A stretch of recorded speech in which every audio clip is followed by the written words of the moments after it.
네, 반갑습니다. 예상외로 뭐 오신 분들이 적네요.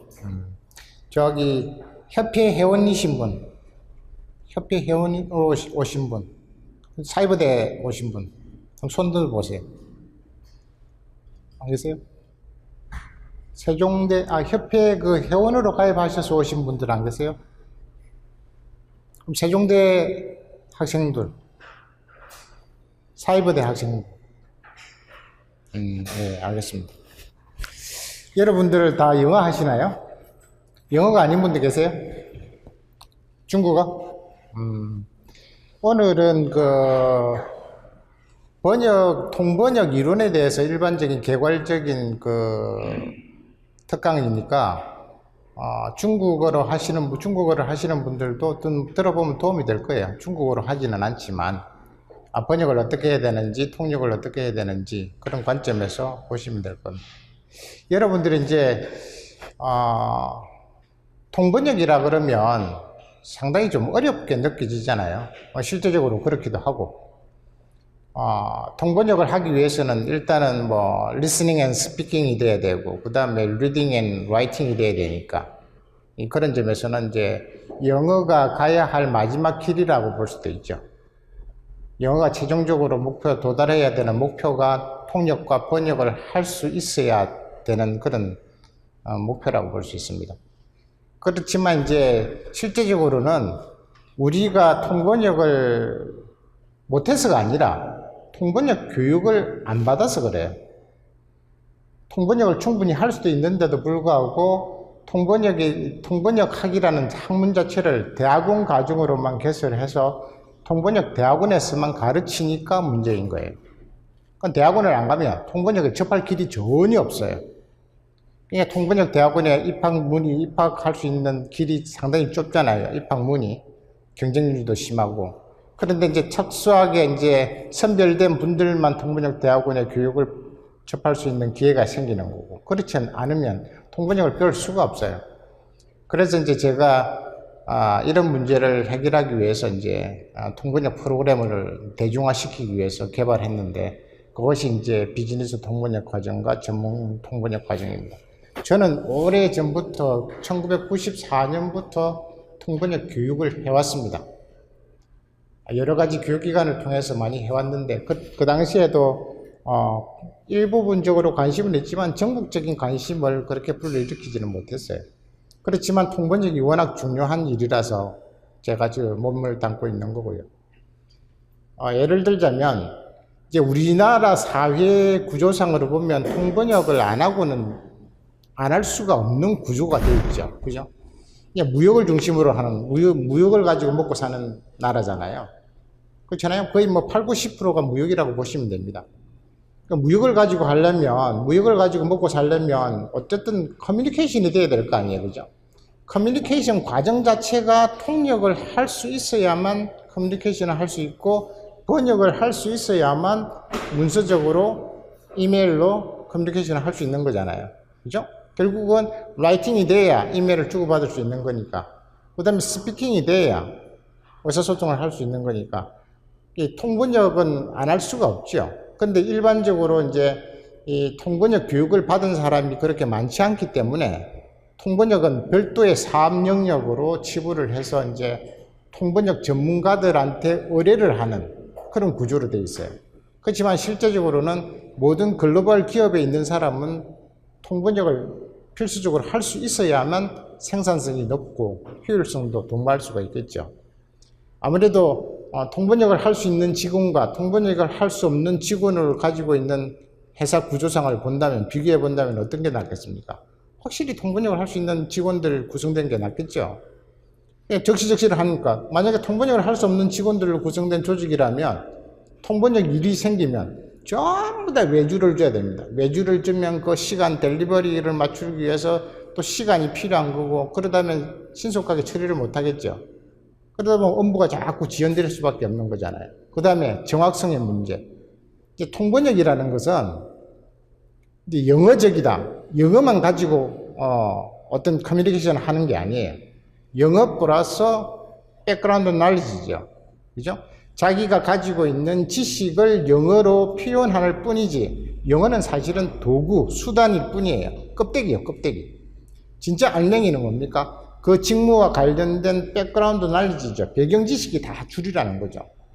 그러다 보니까 배경 지식을 전문적으로 가지고 있진 않는 통번역사한테 통번역을 의뢰할 경우는 오류가 많이 생겨요. 아무래도. 그렇겠죠? 그럴 수밖에 없어요. 영어를 아무리 잘한다 하더라도 법률적인 용어를 또는 화학적인 용어를, 생물학적인 용어를, 의학적인 용어를, 그 다음에 IT 테크놀로지와 관련된 용어를 제대로 구사할 수 있을까요? 없어요. 그죠? 그러니까 문제가 생기는 거예요. 그러니까 자기의 직무 영역이 있으면 직무 영역을 바탕으로 하는 백그라운드 날지를 가지고 있는 사람이 영어를 잘할 때, 중국어를 잘할 때, 일본어를 잘할 때 통번역은 원활하게 수행할 수 있는 겁니다. 그러니까 직무하고 플러스 영어 능력이죠.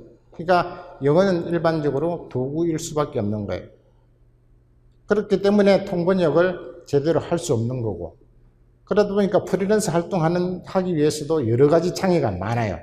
영어를 아무리 잘해도 통역과 번역에 대한 스킬이 없으면 통번역을 할 수가 없습니다. 그것은 결과적으로 통번역에 대한 이론에 대한 무장, 그 다음에 통번역의 테크닉, 그 다음에 백그라운드 날리지, 이런 것들이 삼위일체가 돼야만 통역과 번역을 잘할 수 있는 겁니다. 대다수 우리나라 사람들은 영어 공부를 하는 사람, 영어 교육 자체가 그렇잖아요. 영어 자체만 가지고, 영어 자체, 중국어 자체만 가지고 교육을 해요. 그 영어가 가지고 있는 지식을 교육하는 게 아니죠. 그렇잖아요. 그죠? 영어가 내포하고 있는 말하고자 하는 지식을 전달해 주기 위해서 영어라는 도구를 개발하고 교육하고 학습하고 이래야 되는데, 그렇지 못한 것이 가장 큰 명점이에요. 그러다 보니까 학문적인 영역하고 실무적인 영역하고 아구가 안 맞게 돌아가는 거예요. 그러다 보니까 사회적인 문제가 많이 생기는 거죠. 그러니까 예를 들면 FTA 하는 과정에서 FTA 계약서를 작성을 하는데 한영 번역을 했는데 그것이 다 엉터리다. 엉터리가 돼가지고 문제가 되는 경우도 많고 그런 것들이 많습니다. 보통은 통번역이라는 것은 이제 일반적으로 여러분들이 생각할 때는 그냥 말을 다른 말로 전달한다. 글을 다른 글로 전달한다. 바꾼다. 이런 개념이죠. 국어 사전에도 보면 번역이란 뭘까? 번역을 찾아보시면 한 언어를 다른 언어로 변화시킨다, 변경한다, 전환한다, 전환하는 일, 이렇게 규정되어 있습니다. 이제 그런 것들이 사전적으로 정의가 잘못되어 있는 거예요. 그러니까 단지 언어적인 변환, 전환, 변화, 변경 이런 것만이 아니라는 거죠. 그러니까 말하고자 하는 것은 정확하게 정의를 하면 번역이란 뭘까 하면 영어가 또는 한 외국어가 말하고자 하는 내용을 이해한 내용을 다른 언어로 재구성하는 작업을 뜻한다. 이렇게 정의를 해야 정확한 정의예요. 그러니까 다른 말을 다른 말로 한 언어를 다른 언어로 변환하는 것이 아니라는 거죠. 그러니까 개념 자체가 잘못되어 있는 거예요.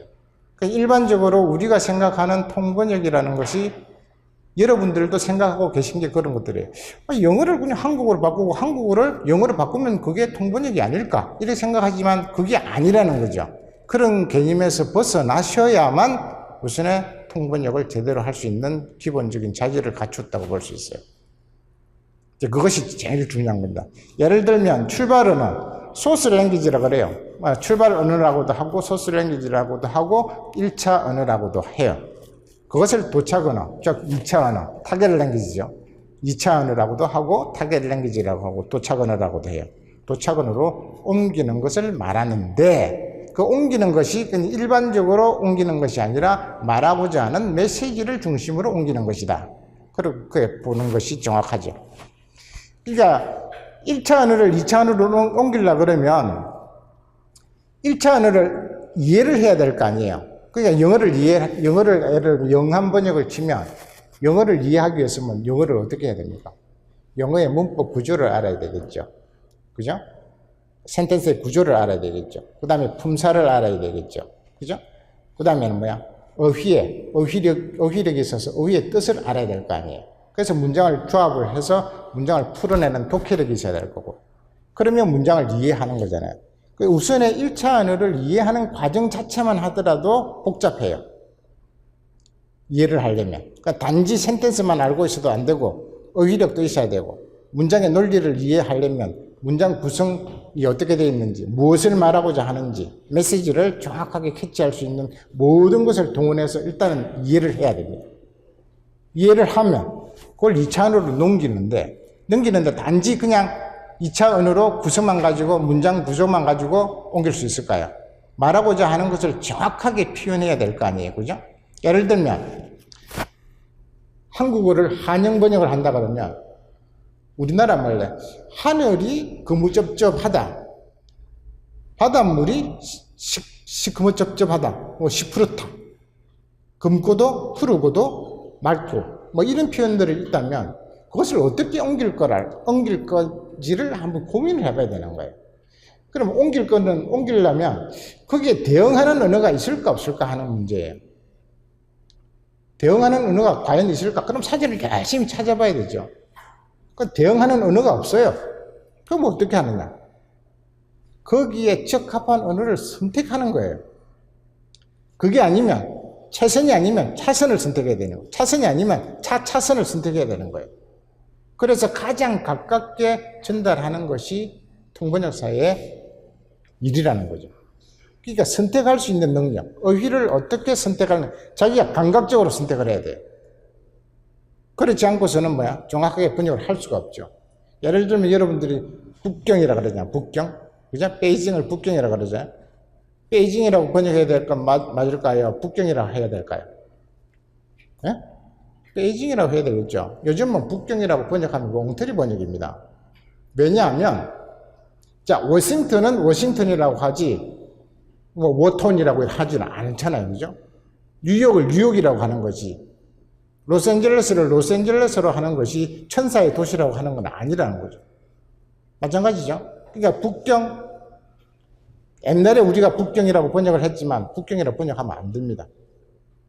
소리 나는 대로, 외국어의 고유명사의 외국어는 소리 나는 것을 한국적으로 외래어 표기법에 따라서 정확하게 표현하는 것이 원칙이에요.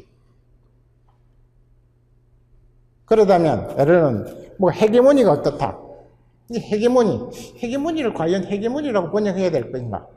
아니면 또 다른 말로 번역해도 될 건가?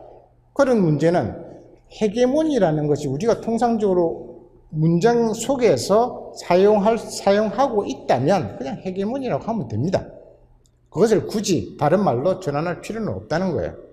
일반적으로 우리 사회 언어학적으로 합의되어서 사용하고 있는 단어들은 그대로 사용해도 된다는 거죠. 그것이 이제 가독성의 문제예요. 그러니까 번역이라는 것은 가독성 문제가 중요한 거거든요. 등가성과 가독성이라는데, 등가성은 조금 이따 얘기하겠지만, 이제 그렇게 본다면 영어 자체를 잘 이해할 수 있어야 되지만, 이제 영한 번역을 한다면 영어 자체를 잘 이해할 수 있어야 되지만, 중요한 것은 한국어도 엄청 중요하다는 겁니다. 예를 들면 중한 번역을 하더라도 중국어를 정확하게 이해하는 것도 중요하지만 한국어도 중요한 거예요. 근데 우리는 언어 교육이 어떻게 되어 있습니까? 영어는 영어 쪽으로 쏠려 있고 중국어는 중국어 쪽으로만 쏠려 있어요. 한국어는 전혀 배려를 하지 않습니다. 한국어는 그냥 일반적으로 우리가 사용하고 있다는 전제만으로 한국어를 등한시해요. 그죠? 한국어의 뜻이 정확한지 정확하지 않는지도 잘 분간을 못해요. 그러다 보니까 등가성, 같은 값을 맞추기 위해서 어휘를 선택해야 되는데 어휘를 선택할 수가 없는 거예요. 그러다 보니까 번역의 완성도가 떨어지는 거예요. 그러니까 제가 세밀하게 보면 번역이라는 것은 문장을 누군가가 번역을 해놔야 영한을 하든 중한을 하든 번역을 해놓으면 채점하는 것을 보면 한번 쭉 읽어보면 이게 무슨 말인지, 일단은 무슨 말인지 메시지를 전달할 수 있는 문장이라야 효용성 있는 문장이에요. 즉 답안에 근접하는 문장이라고 볼 수 있어요. 답안을 읽어보면 무슨 말인지 이해할 수 없는 문장은 제외시켜요. 일단은 이해가 돼야, 이해를 할 수 있어야만 답안으로서 A라는 지문을 가지고 B라는 지문으로 만들었는데 그것이 맞는지 안 맞는지를 비교해 볼 수 있는 자격이 되는 거잖아요. 이해할 수 없는 것은 제외예요. 채점할 가치가 없는 거예요. 그죠? 그런 거는 그냥 평균적으로 50점 이하로 매겨서 처리해버려요. 무슨 말인지 아시겠죠? 그러니까 번역이라는 것은 가독성이 그만큼 중요하다는 거예요. 그냥 영어 단어를, 중국어 단어를 한국 단어로 또박또박 옮긴다고 해서 그것이 정확한 뜻은 아니라는 겁니다. 그래서 우리가 관심을 가져야 되는 것은 1차 언어와 2차 언어 두 가지 언어를 가지고 작업을 하는 사람들 입장에서는 특히 한국어에 대해서 공부를 많이 하셔야 됩니다. 한국어의 전문가적인 전문가다울 정도의 식견이 있어야 돼요. 지식이 있어야 돼요. 예를 들자면 이런 거죠. 조금 이따 다시 설명할게요. 자, 그 다음에 이제 언어 구조, 이제 이렇게 되면 영어의 구조라는 한국 구조에 대해서 언어가 어떤 구조를 가지고 있느냐 이런 것을 한번 생각해 보셔야 됩니다. 우리가 통상적으로 영어 관점에서 보면 우리는 독해를 한다 그러면 직독직해를 많이 하죠, 그죠? 직독직해를 많이 하다 보니까 그러니까 의무관과 같은 거 비슷한 그런 것을 가지고 이 단어에는 이 단어에는 이 단어, 자, have라는 동사가 있으면 무조건 가지다라고 하면 보는 거예요. have dinner, 저녁을 가지다 이렇게 돼요. have meeting, 미팅을 가지다 이렇게 봐요. 그죠? 근데 사실은 미팅을 가지다, 저녁을 가지다라는 말은 아니냐. have a drink 하면 마실 것을 가지다. 아니잖아요. 그죠? 물을 마시다죠. 미팅을 하다죠. 미팅을 가지는 게 아니잖아. 미팅하는 거잖아요. 저녁은 먹다죠. 그러니까 have의 기능 자체가 어떻게 보면 가지다, have 이꼬는 가지다라는 발상을 가지고 무조건 문장을 쳐다봐요. 그러다 보니까 가지는 것이 뭐를 가지는 것이냐, 이 자꾸 목적어를 생각하게 되는 거예요.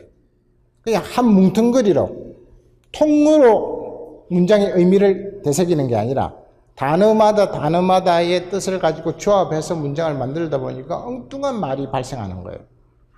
그러다 보니까 우리가 실제적으로 사용하지 않는 말들이 우리 글 속에, 말 속에 엄청 들어와 있어요. 다 가짜입니다. 엄밀히 따지면.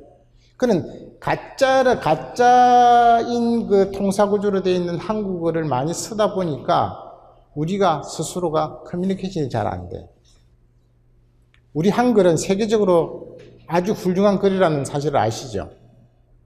엄청 우리나라는 보통은 중국이나 일본 같은 경우는 표현할 수 있는 게 300개나 400개, 외국어를 표현할 수 있는 게 300개, 400개 단어밖에 안 돼요. 표현할 수 있는 게. 우리는 3000개 정도 됩니다. 그 정도로 표현을 다양하게 할 수 있는 거죠. 그러니까 모든 사물의 형태, 움직임, 색깔, 색조 이런 것들을 표현하지 못할 게 거의 없는 거예요. 그렇게 좋은 한국어임에도 불구하고 우리말에 영어가 들어와 가지고 영어를 번역하는 과정에서 우리말이 전부 다 헝클어진 거예요. 그러니까 지금 우리가 사용하고 있는 말들은 특히 말은 조금 덜해요. 글들이 엉망인 거죠. 번역한 글들이 엉망인 거죠. 말은 정상적으로 사용하는데 글만 쓰라 그러면 엉터리 글을 쓰기 시작합니다. 자, 그런 것들이 가장 큰 문제죠. 이제 그것들이 이제 특히 영어 선생님들, 언어를 가르치는 선생님들이 한국어가 잘못됐다는 것을 인식을 전혀 못하고 있다는 게 가장 큰 문제입니다. 그런 얘기 한 번도 못 들어봤잖아요. 그죠? 영어 독해하는 과정에서 한국어가 잘못되어 있으니까 이렇게 표현하라. 이렇게 이야기 못 들어보셨죠? 그죠? 그런 것들이 가장 큰 문제입니다. 이 한국어를 학문적으로 하려고 그러면 학문을 제대로 전달하려면 커뮤니케이션을 해야 되는데 글체계가 엉망이라서 학문을 전달을 못하는 거예요. 지식을 전달을 못합니다. 글이 어렵기 때문에. 여러분들이 대학을 다 다니시고 대학을 다 졸업하신 분들일 건데 사실은 자기 전공 분야에 대한 텍스트가 있다면 텍스트에 나오는 글들이 정확하게 여러분들이 쉽게 이해할 수 있는 글인지 제가 되묻고 싶어요. 잘 이해가 안 될걸요. 다시 한번 되새겨봐야 되고 다시 한번 읽어봐야 되고 여러 번 몇 번이나 읽어봐야 되고 그래야만 그 내용을 알 수 있을 거예요. 그렇죠? 한 번 읽어서 쉽게 내 마음속으로 확 들어오는 글들은 별로 없을 겁니다. 그것들이 우리가 학문을 제외하는 가장 큰 요소예요. 이제 그런 사실들을 우리 학계에서는 전혀 모르고 있다는 겁니다. 그런 문제를 해결하지 않고서는 우리나라 대학생들을 제대로 가르칠 수가 없어요. 제가 장담합니다. 비싼 학비 내고 대학을 다녀도 공부를 제대로 배울 수가 없어요. 우리 예를 들면 이런 거죠. 자, 고시 공부하는 사람들 고시 공부 해보셨는지 모르겠지만 민법 같은 거, 민법 총칙 같은 거 해보셨는지 모르겠지만 한번 보시면 기절할 겁니다. 무슨 말을 하는지 도대체 알 수가 없어요. 법률 용어는. 왜 그런지 아십니까? 법률 용어가 전부 일본 책이기 때문에 일본 책을 한국어로 그냥 직역만 해서 번역만 해놓은 거기 때문에 그래요. 그러니까 일본어를 가지고 고시 공부를 하는 거예요, 지금. 그러니까 일본어 외래어를 가지고 직역을 해놓은 인위적으로 한국어로 직역을 해놓은 가지고 책을 보려니 이해가 안 될 수밖에요. 이해를 하려면 꼼꼼히 따져보고 수십 번 따져봐야만 이해를 해요. 그러니까 강의를 수없이 들어야만 교수가 그 용어에 대해서 설명을 막 해줘야만 알 수가 있는 거예요. 그러니까 고시 공부하는데 10년 걸린다는 얘기 나옵니다. 우리나라 법 체계만 제대로 번역을 정확하게 해서 우리말로 바꾸면 고시 공부할 거 없습니다. 1년이면 돼요. 그러니까 엄청난 에너지가 엉뚱한 대로 소비하고 있는 거예요. 의학도 마찬가지입니다. 의학도 다 일본식 표현이었어요, 옛날에는. 요즘은 많이 영어식 표현으로 전환되어 왔지만 그런 문제가 우리 사회의 발목을 잡고 있다는 겁니다. 그래서 제가 이 통번역이 엄청 중요하다는 겁니다. 우리 사회를 좀 더 신속하게 발전시킬 수 있고 있느냐 없느냐 이런 것들이 통번역하는 능력, 모든 사람이 통번역을 배워야 된다 이런 것에 달려 있다는 거예요. 그러니까 제가 생각할 때는 통번역을 공부를 하시는 분들 한 분 한 분이 엄청 소중한 거예요. 그런 분들이 통번역을 제대로 배워서 우리 사회를 조금씩 글을 조금 변화시켜 줘야 된다는 거예요. 이제 그런 것들을 통해서 사회가 진보할 수 있고 발전할 수 있다는 겁니다. 그렇다면 오히려 어떤 겁니까? 여러분들의 시장성이라는 것은, 경제성이라는 것은 통번역할 수 있는 능력만 있다면 대단히 크다고 볼 수 있습니다. 그죠? 희소성 가치가 있잖아요. 희소하잖아요. 새로운 사회를 변혁시킬 수 있는 원동력이 될 수 있는 지식을 배우는 거예요. 바로 잡을 수 있는. 그런 데서 착안을 하시면 훨씬 더 번역 공부에 보람을 가지시게 될 겁니다. 몇 년을 고생해서 배우더라도 전혀 흔들리지 않을 거예요. 10년만 있다면. 그러니까 어떤 식으로 하든 내가 잘 번역을 해서 제대로 번역해서 이 책이 정확하게 전달해서 쉽게 전달할 수 있다면 이 책을 모범으로 삼아서 또 다른 번역이 생산될 거고 여러 가지 발전을 할 수 있을 거라는 겁니다. 그런 측면에서는 상당히 중요하다고 봅니다. 자, 언어가 가지고 있는 구조는 표천구조와 심천구조라는데 표천구조는 말하자면 그대로 껍데기예요. 껍데기. 문법적인 구조예요. 주어, 동사, 목적어, 목적보. 그죠?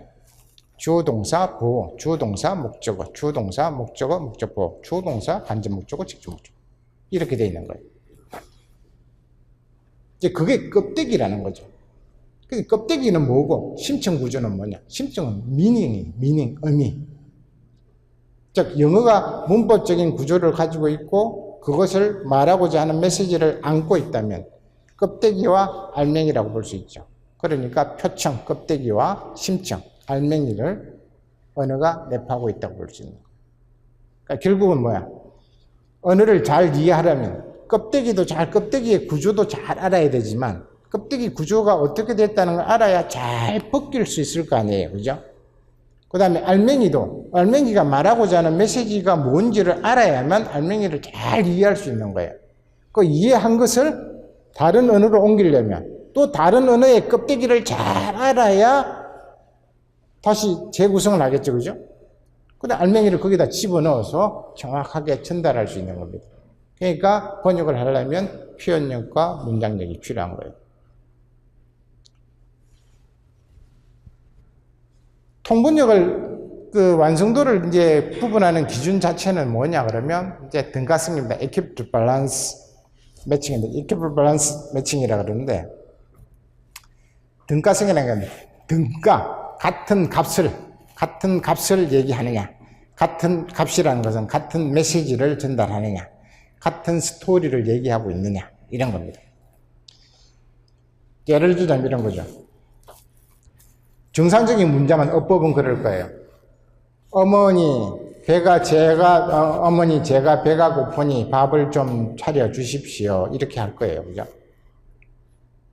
그렇다면 상황이 바뀌면 학교 갔다가 늦게 와가지고 배가 많이 고픈 아이 같으면 엄마 밥. 그렇게 하겠죠. 그죠? 아니면 밥 줘.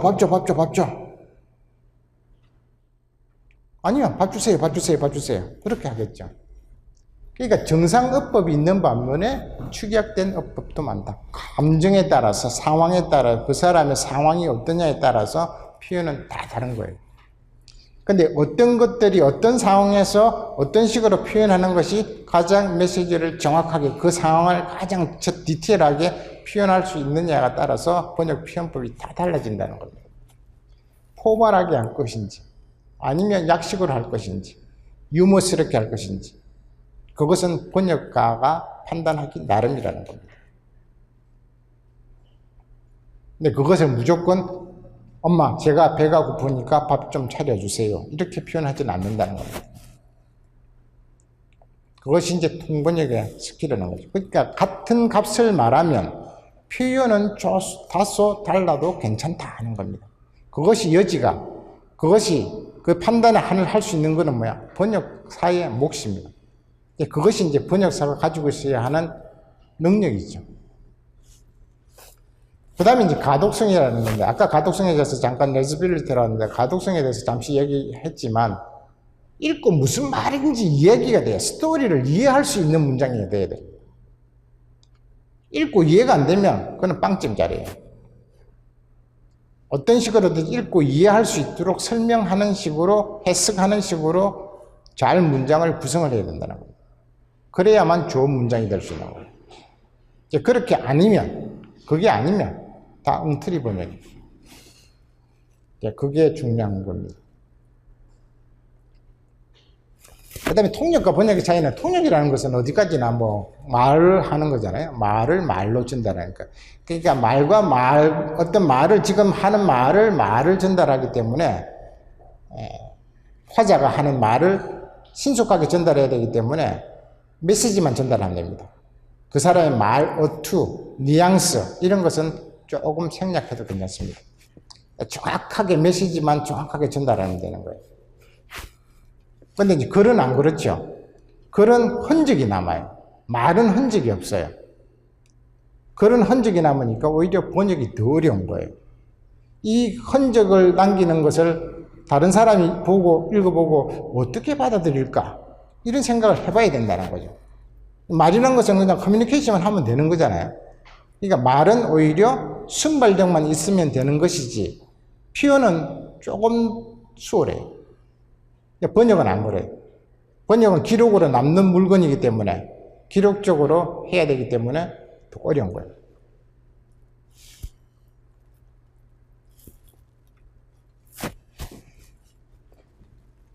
유진 나이다라는 그 대표적인 이제 그 번역 이론가 교수죠. 이제 이 사람이 대체적으로 이제 그 이론을 설파하는 것이 가장 합리적인 이론이에요. 번역이라는 것은 통번역 과정이라는 것은 기본적으로 출발 언어를 분석하고 애널리시스 분석을 하고 그것을 바꿔줘요. 바꾸고 그 다음에는 다른 언어로 재구성하는 거예요. 그죠? 재구성을 하고, 그 다음에 도착 언어로 표현하는 겁니다. 이것이 이제 번역의 시스템이죠. 번역의 프로세스라고 할 수 있습니다. 이 프로세스가 일반적으로, 이건 뭐 출발 언어를 분석을 하고, 전환을 하고, 재구성을 하고, 도착 언어로 표현한다. 이렇게 뭐 절차를 따져가면서 하는 것은 아니라 순식간에 일어나는 일들이죠. 순식간에 일어나요. 근데 순식간에 일어나는데 이런 원리는 알고 있어야 된다는 겁니다. 어디까지는 문장을 재구성한다는 측면이죠. 그래서 이제 번역이라는 것은 일반적으로 번역은 하는 순간에 반역이다.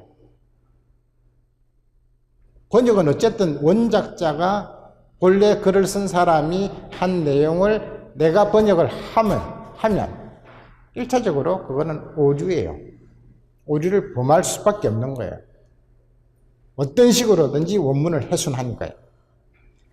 아무리 정확하게 번역을 한다 그래도 또 다른 표현일 뿐이에요. 원문이 그대로 전달할 수가 없는 거죠. 그죠? 번역을 한다는 그 자체, 행위 자체가. 그래서 반역인 겁니다. 반역. 어떻게 보면 반역을 나쁘게 얘기하면 엉터리라는 거죠. 잘못된 거라는 거예요. 번역의 속성은, 번역은 하는 순간에 반역일 수밖에 없는 속성을 가지고 있는 거예요. 한계를 가지고 있는 거예요. 한계를 가지고서 시작하는 거예요. 그러면서 어떻게 하느냐? 또 다른 번역은 제2의 창작이라고 그래요. 번역은 원문을 또 다른 사람이 번역사가 번역을 하게 되면 어쨌든 번역사의 손끝에서 번역사가 가지고 있는 문체대로 번역사가 표현하고자 하는 패턴대로 표현될 수밖에 없는 거예요. 그러니까 어디까지나 제2의 1의 창작이 원문을 쓴 사람이라면 제2의 창작자는 번역사라는 겁니다. 그래서 제가 흔히 이야기하지만 한강이라는 소설가가 채식주의자라는 책을 썼지만 그 책을 번역하는 사람은 스미스라는 영국 사람이에요. 그것이 맨부크상을 받은 이유가 뭘까요? 한강이라는 사람이 쓴 책을 스미스라는 사람이 번역을 했는데 맨부크상이라는 번역가 상을 받았어요. 그건 본래 원작자한테 주는 상이 아니에요. 번역사한테 주는 상이에요. 맨부크상이라는 게. 그렇지만 원작자한테도 같이 상을 주기는 줘요. 왜? 번역사가 한 번역문은 어디까지나 원작이 있어야 가능한 거잖아요. 어쨌든 원작이 좋고 나쁨을 떠나서 번역사가 좋은 문장을 만들었으면 원작자한테도 공이 있으니까 원작자한테도 상을 주는 거예요. 그런데 스미스가 한 말이 기가 찹니다. 어떤 관점으로 번역을 했습니까? 그러니까 스미스가 제가 한국에서 8년 동안이나 공부를 하면서 한국어의 표현의 다양성, 표현의 적절성, 어휘, 문화적인 언어 습관 이런 것들을 많이 배웠습니다. 그래서 이해하는 데는 문제가 없었어요. 그런데 문제는 뭡니까? 번역을 영어로 옮기는데 여러 가지 장애물이 많았다. 그런데 가장 주안점을 둔 것은 내가 표현할 수 없는 것은 다 없앴다. 추격을 했다. 표현할 수 없는 건 아예 없앴다. 내용 자체를 죽여버렸다. 그리고 내가 다시 창작을 했다. 그래서 문장을 만들었다. 그래서 이제 번역가가 한 문장이 평론가들이 하는 얘기도 엄청 유리하게 영어로 되어 있는 거예요. 그러니까 읽고 나서 뭔가를 느낄 수 있는, 감흥을 받을 수 있는 문장 표현으로 쉽게 되어 있는 거예요. 그래서 맨부크상을 받은 겁니다. 그러니까 한강의 채식주의자가 자체가 좋아서가 아니라 번역이 너무 좋았다는 거예요. 그것이 이제 번역이 제2의 창작이요 반역이라는 속성을 가지고 한계를 가지고 또 다른 세상을 열어가는 하나의 창작 작업이라는 겁니다. 소설을 가지고만 그렇게 얘기하지만 일반적인 산업 번역에서도 마찬가지입니다. 제가 국회 도서관 번역사입니다. 국회에서 나오는 번역들을 국회의원들이 다 봐요. 국회의원들이 입법을 하기 위한 자료를 제가 다 번역해서 주는 겁니다. 그런데 국회의원들이 어지간히 무식합니까? 자기들이 이해할 수 없으면 문장을 안 봐요. 바꾸실게요. 번역. 다시 해달라고 그래요.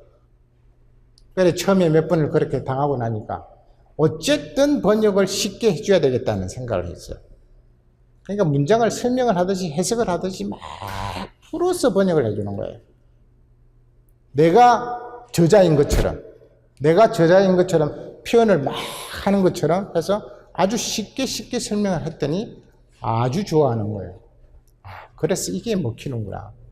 그래서 계속 그렇게 번역해 줬더니 일체 컴플레인이 없어요.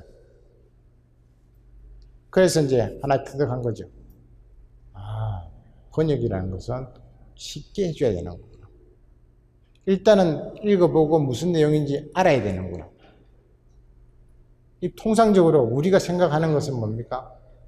번역의 제1원칙은 뭡니까? 보통은 생각하는 사람들이 교수들이 한테 물어보면 제1의 원칙이 뭐냐면 원문에 충실하라 이렇게 합니다. 근데 원문에 충실한 번역을 하라 이게 참 애매한 겁니다. 원문에 어떻게 충실할까요? 어디다가 기준을 맞춰서 충실하게 할까요? 그죠? 통사구제에 충실하는 건지 메시지에 충실하는 건지 그냥 원문에 충실한 번역을 하라는 얘기인데 뭐를 가지고 원문에 충실하라는 건지는 얘기를 하지 않아요. 그런데 이제 통상적으로 옛날 사람들이 하는 기준은 뭐냐면 통사구조에 충실하는 겁니다. 통사구조에 충실한 번역을 하다 보면 영어가 어떻게 생겼다는 것은 잘 설명을 할 수 있겠지만 말이 안 돼요. 예를 들면 이런 거죠.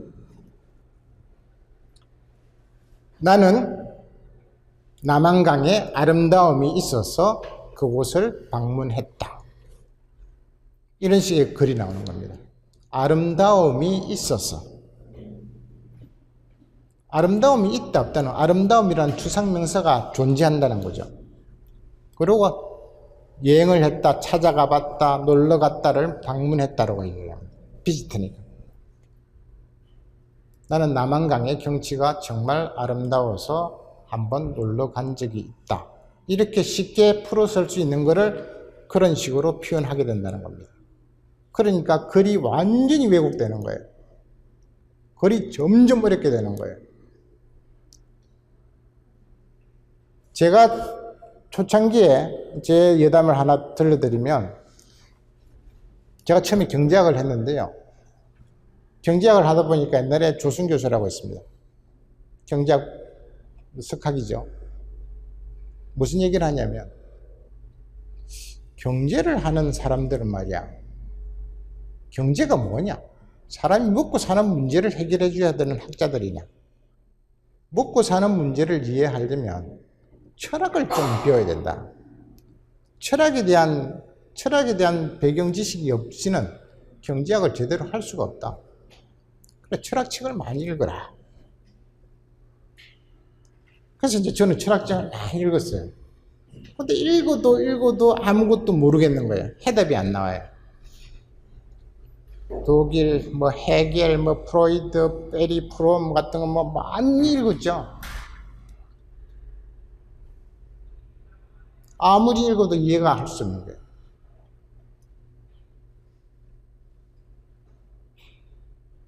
왜 이해할 수 없을까요? 독일 책들이요. 다 직역이 돼 있어요. 직역. 그래서 제가 원서를 보니까 차라리 이해가 좀 쉽더라고요. 근데 번역이 보니까 추상명사를 그대로 옮겨놓은 거예요. 그러니까 추상명사로 연결됐으니까 무슨 말인지 알 수가 없는 거죠. 추상적이니까.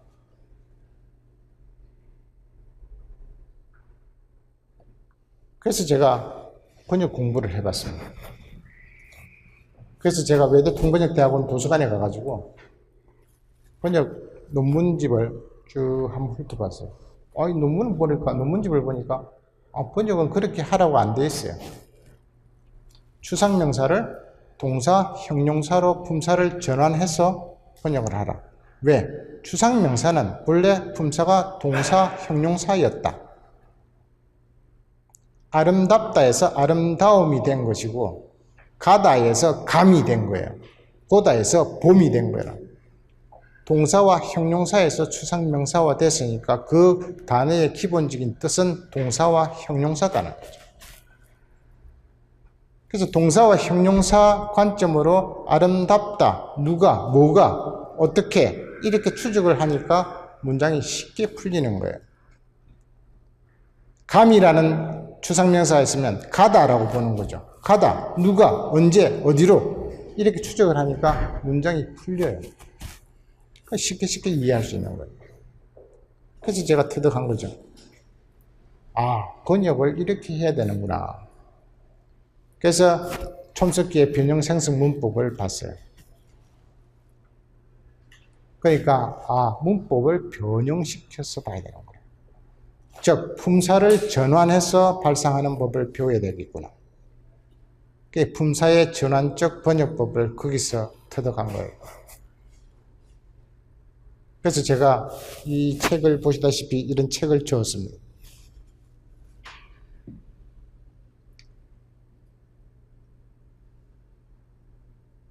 제가 이 책 팔려고 가지고 온 거 아니고 여러분들한테 선물을 하나 주려고 가지고 온 거예요. 그래서 제가 이론을 제 나름대로의 번역 문법이라는 이론을 정립을 했어요. 그래서 점진적으로 교육을 해왔죠.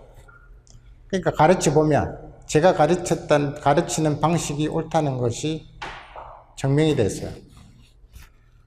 이제 저한테 배운 사람들은 훨씬 더 문장을 유려하게 써요. 자기의 창작력과 어휘력을, 배경 지식을 바탕으로 해서 문장을 쉽게 적어요. 그래서 그런 것들을 계속 전파를 해왔죠.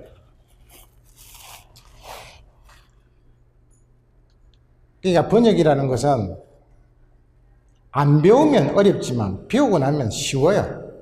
문장 자체를 뭡니까? 문장 자체를 보는 시각을 좀 달리 할 필요가 있는 거죠. 자, 한번 봅시다. 대응 번역어 선택. 그러니까 대응 번역을 하는 것은 어떤 단어가 나오면 어떤 단어를 선택해야 되잖아요. 대응시켜야 되는 거잖아요. 그러니까 등가성을 맞춰야 되는데. 영어권 사람들은 여러분들 영어 사람 전화 걸어도 hello, 인사할 때도 이메일 쓸 때도 hello 그러죠. 인사할 때도 그냥 hello 그러고. 인사말로서 hello라는 말을 구별 없이 사용하는데 이태리는 프론토나 hello라는 말을 써요. 근데 이 사람들은 hello나 프론토라는 말을 전화할 때만 사용하는 용어예요. 그러니까 우리가 전화할 때도 hello, 여보세요 이렇게 전화를 하지만 우리는 그냥 영어를 사용하는 사람 입장에서는 그냥 안녕, hello, hi, hello 이렇게 하잖아요. 그런 관점인데 이태리에는 그런 것들이 없으니까 전화할 때만 hello라고 번역을 해줘야 된다는 겁니다. 그냥 무조건 hello를 hello나 프론트로 번역해서는 안 된다는 거죠. 그러니까 언어 사회학적으로, 문화학적으로 소통을 할 수 없는 구조라는 거죠. 그 문화 언어에는 없다는 겁니다. 그래서 마구잡이로 대입을 해서는 안 된다. 이런 것들입니다.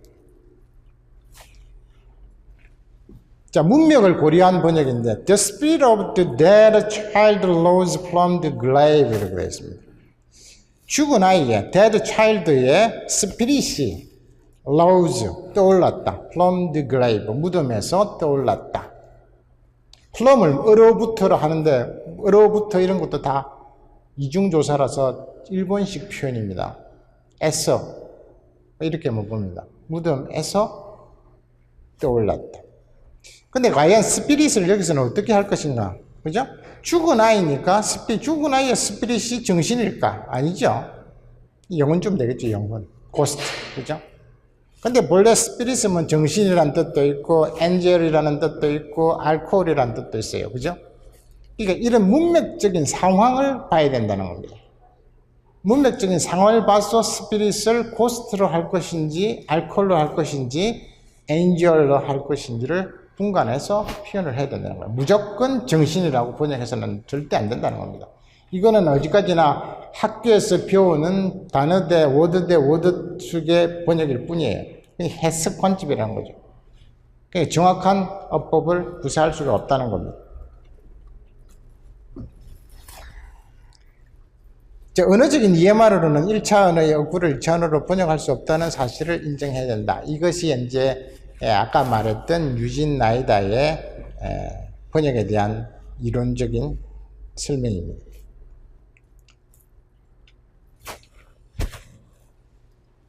저 회사 사장은 엄청 짜요라는 거. 짜요라니까 저 회사 사장은 엄청 짜요. That company owner is very salty. 이렇게 해놓고 번역 끝났다. 이렇게 이제 손을 떼버리는데 자기는 번역을 제대로 했다 그러죠. 짜니까 솔티라고 하는 거죠. 근데 과연 이런 표현들이 영어적인 표현이라면 미국 사람들이 이런 표현을 이해할까? 못할까? 이런 판단 기준이 있어야 되는데 사실은 미국에서 살지 않은 사람들은 이해할 수가 없죠. 그죠? 그럼 이런 것을 어떻게 극복해야 되느냐? 영어 책을 많이 봐야 됩니다. 그러니까 많이 읽어야 되는 거죠. 그러니까 본래는 The company owner is very stingy, 인색합니다. 사람이 싱겁다, 짜다, 이런 표현은 미국 언어에는 없다는 거예요. 사용하지 않는 표현이라는 거예요. 저 사람 참 싱거운 사람이네. 그런 거는 표현을 할 수가 없다는 거죠. 저 사람 참 싱거운 사람이네. 이런 거는 뭐야? 저 사람은 참 유머러스하다고 볼 수도 있지만 참 엉뚱한 사람이네. 그런 얘기잖아요. 그죠? 참 엉뚱하네. 엉뚱한 사람이네. 이런 관점으로 전환을 해서 발상을 해서 표현을 해줘야 된다는 겁니다. 그 사람 형광등에 가니까 플로레센트 램프라고 번역한다. 이런 것도 잘못된 표현이라는 겁니다. 그러니까 등가성이라는 것은 같은 값을 얘기하지만 그 언어권에서 사용하는 표현으로 대응시켜야만 좋은 번역이라는 겁니다. 그렇지 않으면 다 엉터리라는 겁니다. 그래서 보통은 제가 이제 얘기를 하지만 한국에서 잘 공부를 하신 분들은 사실은 영어적인 한계, 이런 한계 때문에 한영 번역은 힘들어요. 하려면, 한중 번역도 마찬가지입니다만, 하려면 중국어를, 영어를 엄청 읽어야 돼요. 그러니까 대체적인 표현, 일반적인 표현이 어떻게 돌아간다는 사실을 잘 알고 있을 때만 이 번역이 가능한 겁니다. 그럼 독서량이 많아야 되겠죠, 그죠? 문화, 스포츠뿐만 아니라 뭐 법률적인 용어, 의학적인 용어, IT와 관련된 용어도 문장을 많이 보셔야 돼요. 그래서 이쪽에는 대체적으로 이런 표현을 쓰고 이런 표현이 없구나. 우리가 사용하는 표현 중에는 이런 표현이 없구나. 이런 것을 가장 여러분들이 잘 해결할 수 있는 방법은 뭡니까? 영어 신문을 열심히 읽는 겁니다. 영어가 섹션별로 되어 있잖아요, 그죠? 정치, 경제, 사회, 문화, 역사, 종교, 철학, 책에 관련된 얘기도 서평도 나오고 많이 나오잖아요.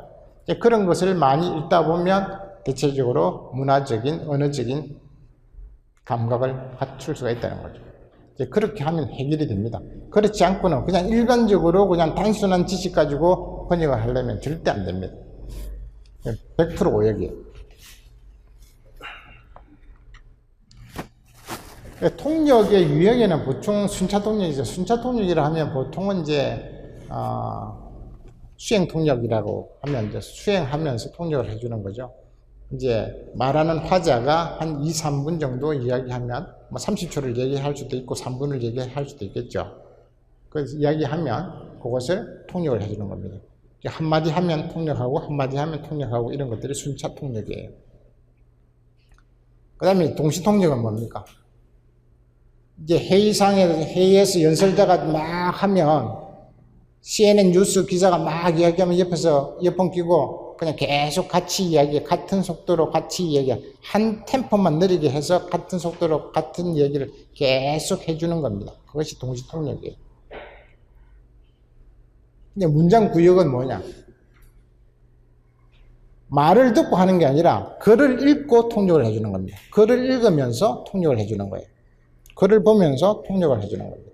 그것을 문장구역이라고. 위스프링 통역은 주로 이제 정상들 간에 대통령끼리 만나면 위스프링 통역을 하죠. 옆에 앉아가지고 소곤소곤 하면서 듣고 이야기해주고 이러면서 커뮤니케이션을 할 수 있도록 도와주는 거죠.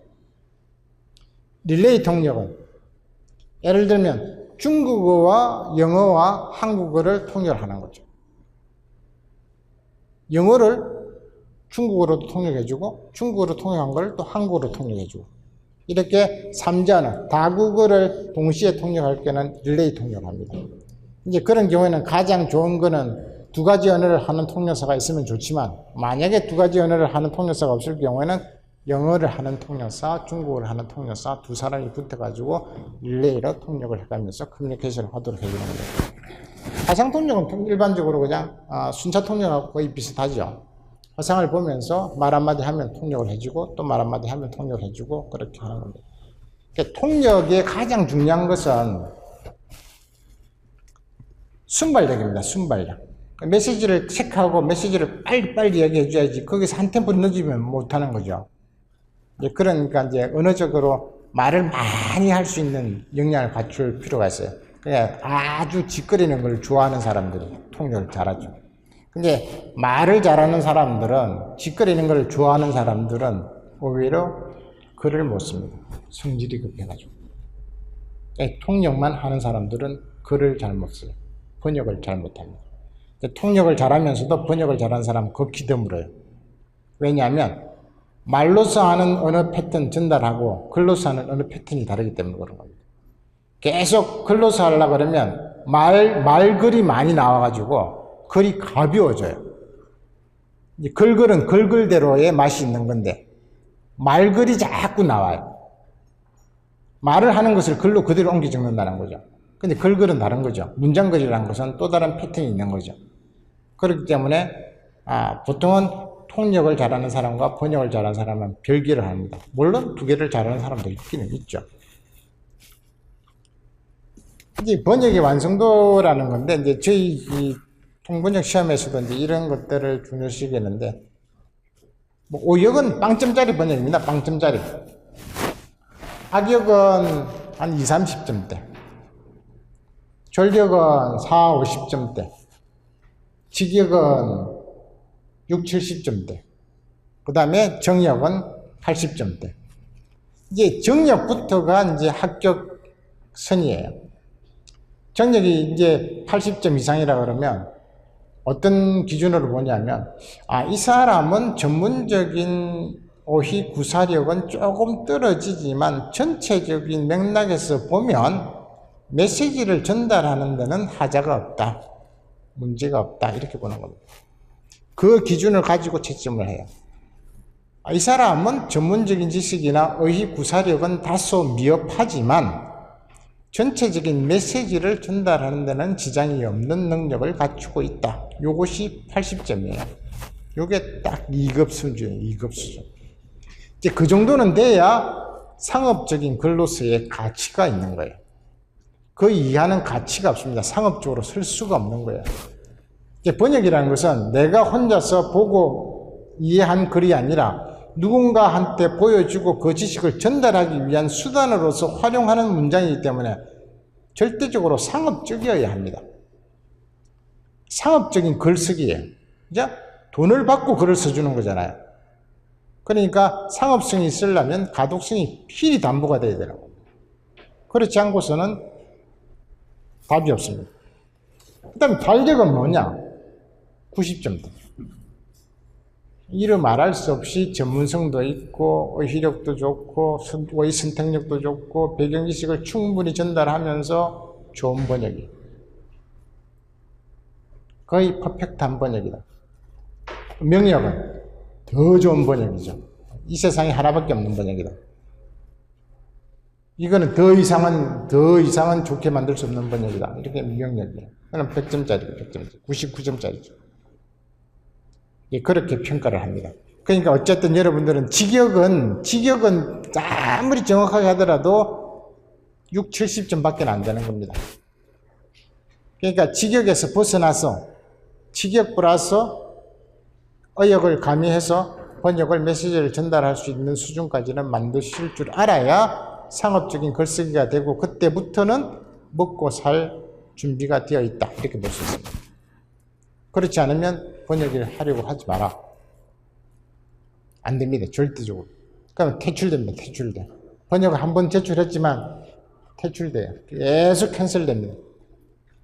그러니까 번역을 한번 해가지고 제출하더라도 PM들이, 프로젝트 매니저들이 보고 바로 없애버려요. 보지도 않습니다. 그럼 연락도 안 합니다. 그다음부터. 연락이 없으면 이제, 내가 잘렸구나. 내 글이 문제가 있구나. 이렇게 생각하실 수 있어요. 그러니까 프리랜서라는 거는 그 분야에 아주 전문가적인 수준이 있어야 되고 실력이 있어야 되는 거예요. 실력이 없으면 프리랜서 할 생각을 하지 말아야지, 그죠? 프리랜서가 뭐 오죽 프리랜서입니까? 안 그래요? 전현무가 뭐 오죽 프리랜서가 있습니까? 지가 뜨면은 시청률이 올라갈 수 있으니까 프리랜서 하는 거죠. 그죠? 아무나 프리랜서 하는 거 아니에요. 그러니까 뭐 월급쟁이 아나운서들 천지인데 프리랜서 하는 사람들 보세요. 뭔가가 있기 때문에 그런 겁니다. 그죠? 그러니까 일반적으로 통번역 프리랜서라는 자체도 전문가적인 수준이 아니면 통번역 프리랜서라고 얘기하면 안 됩니다. 근데 이제 세간에는 우리나라에 제가 볼 때는 90%가 96%가 일반적인 자생적인 통번역사예요. 자생적이라는 것은 통번역 교육을 전혀 받지 않고 자기 나름대로 언어를 개발해서 자기 나름대로 생긴 통번역사라는 겁니다. 그러다 보니까 수준 편차가 엄청 심해요. 그 중에서는 자기가 여러 가지 경험을 통해서 노하우를 축적해서 통번역사라고 할 수 있을 만큼의 경지에 올라 있는 분들도 있지만 그 중에서 98% 중에서 95%는 다 가짜예요. 그러니까 대충 하는 겁니다. 대충 하니까 번역 시장이 엉망인 거예요. 그러니까 번역사 입장에서는 내가 번역을 해줬는데 왜 돈을 안 줍니까? 이렇게 하죠. 회사 입장에서는 네가 번역한 거는 쓸 데가 없네요. 쓸 수가 없어요. 그래서 다 버렸어요. 돈 못 줍니다. 이렇게 나와요. 그러니까 이제 송사가 붙는 거예요. 재판이 붙는 거예요. 그러니까 돈 내놔라, 돈 떼먹었다, 뭐 어쩌고는 뭐 이렇게 하는데 돈 떼먹었다는 거는 고질적으로 돈 떼먹는 기업이 몇 군데가는 있지만 회사라고 해서 돈을 그냥 일방적으로 떼먹는 회사는 없습니다. 그거는 이유가 다 있는 거예요. 그게 통번역에 종사하는 사람들의 퀄리티가 문제라고 봅니다, 저는. 1차적으로 원인 제공은 통번역사한테 있어요. 퀄리티를 제공을 못하니까 거기서 클레임이 걸렸고, 클레임이 걸리니까 돈을 못 받았고, 돈을 못 받았으니까 돈을 못 준다는 원리를 가지고 있어요. 제가 통번역 회사를 해보니까 알죠, 잘. 제가 코리아 헤럴드 통번역 센터 국장을 했고요. 펜트랜스넷에 통번역사 연수 원장을 했습니다. 이 통번역사의 이런 퀄리티라든지 통번역사 교육에 대해서는 제가 잘 알고 있는 사람이기 때문에 그런 말을 할 수가 있는 겁니다.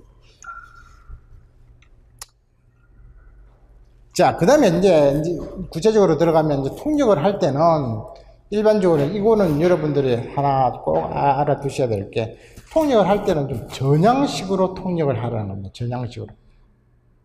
전향식이 뭐냐? 앞에서 뒤로 가면서 통역을 하는 겁니다. 앞에서 순서대로 통역을 하는 것이 전향식이라고 합니다. 근데 번역은 그냥 비전향식으로 하는 게 좋아요. 문장을 정확하게 전달하기 위해서는 전향식은 사실은 우리나라 어법이 아니에요. 직역에 가까워요. 직역에 가깝지만 메시지 전달하기 위해서 문장을 다듬는 겁니다. 여기서 한번 보세요. 전향식 통역은.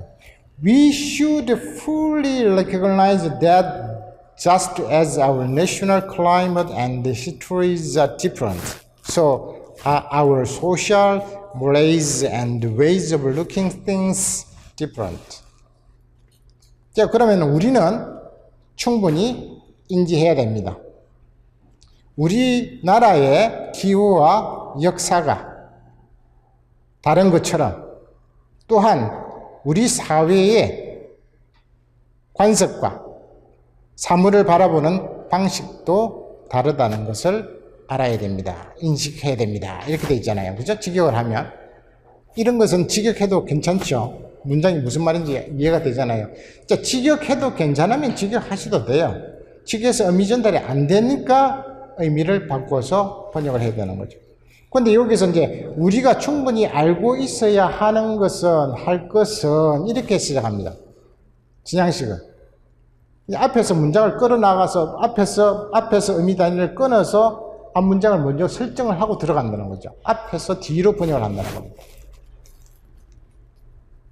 우리 양국의 기후와 역사가 서로 다른 것과 마찬가지로 사회적 관습과 사물관, 사물을 보는 방식이니까 사물관 또한 다르다는 사실입니다. 뭐뭐 하는 것은 사실입니다. 이렇습니다. 이렇게 문장을 진양식으로 하는 거죠. 이것이 이제 의사를 손통할 때는 훨씬 더 편리하다는 겁니다. 근데 이제 번역을 한번 보시면, 비정양식을 보시면, 문장을 이렇게 끌어올려서 전체를 문장을 다시 정리를 해서 표현하는 스타일이에요. 이제 우리는 충분히 알고 있어야 합니다. 할 것입니다. 이렇게 해서, 이제 보통은 우리는 위가 문장 앞에 있지만, 주어를 이제 문장의 주어하고 스스로가 번역을 해서 많이, 그러니까 문장의 주어가 먼저 나오고 스스로가 맨 마지막에 나올 때는 문장의 주어를 스스로 앞에 놓는 게 원칙이에요. 그래야 커뮤니케이션을 더 수월하게 할 수 있어요. 그러니까 여기서 우리는 이라는 표현이 저 뒤에가 있죠. 그죠? 스스로 앞에 와 있잖아요. 그러니까 여기서는 우리 양국의 기후와 역사가 서로 다른 것과 마찬가지로 사회적 관성과 사물과 또한 다르다는 것을 우리는 충분히 잘 알고 있어야 합니다. 이렇게 번역을 하는 것이 맞다는 겁니다.